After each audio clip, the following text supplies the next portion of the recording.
Bonjour Louisa. Pouvez-vous nous expliquer ce qu'est le Soncas? Oui, bien sûr, le Soncas, c'est un outil qui est utilisé pour développer son argumentaire commercial. Très utile, bien sûr, quand on est en train de monter son projet de création d'entreprise afin de trouver les leviers chez ses clients ou chez ses prospects pour les convaincre de l'utilité de son produit ou de son service. Soncas, ce sont 6 lettres, en fait, un acronyme qui a été créé comme moyen mémotechnique. S pour la sécurité, O pour l'orgueil, N pour la nouveauté, le C pour le confort, A l'argent et S sympathie. Très bien. Pouvez-vous nous donner des exemples pour la sécurité? Bien sûr, la sécurité, c'est comment j'apporte des garanties à mon contact, à mon client. Ces garanties, ça pourrait être par exemple une norme ISO, un diplôme pour des métiers qui sont protégés, ou enfin une durée d'existence d'entreprise. Nous existons depuis 25 ans et nous produisons depuis 25 ans ce service, par exemple. Très bien. Et concernant l'orgueil?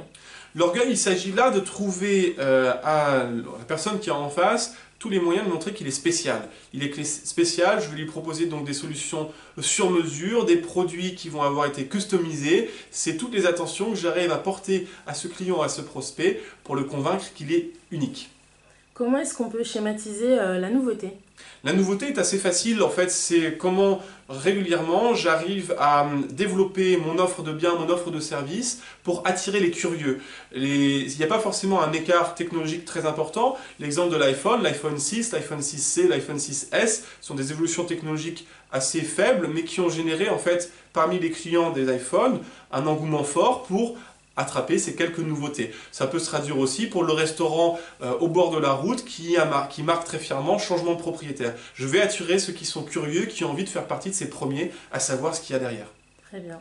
En ce qui concerne le confort? Le confort, c'est quelque chose qui prend une place de plus en plus importante dans nos sociétés. C'est la façon dont je vais arriver à rendre simple l'acte d'achat, c'est-à-dire moins d'administratif, moins de lourdeur, et aussi éviter des choses qui ne seraient pas très claires, un prix avec des choses voilà, qui seraient des montages qui seraient vraiment compliqués à comprendre, qui auraient tendance à faire fuir ceux qui cherchent un acte d'achat confortable. Très bien. Et comment est-ce qu'on peut schématiser l'argent?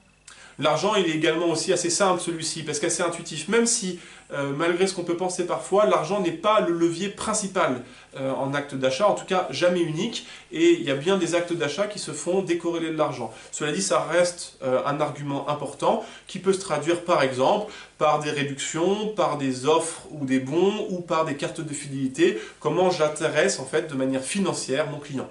Très bien. Et comment représenter la sympathie?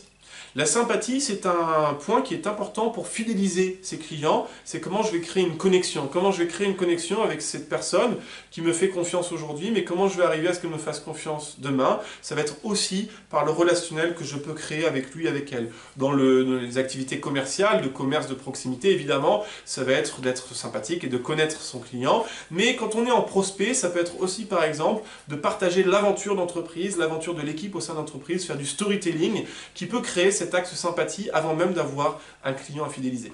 Très bien. Je vous remercie, Pierre. Merci Louisa.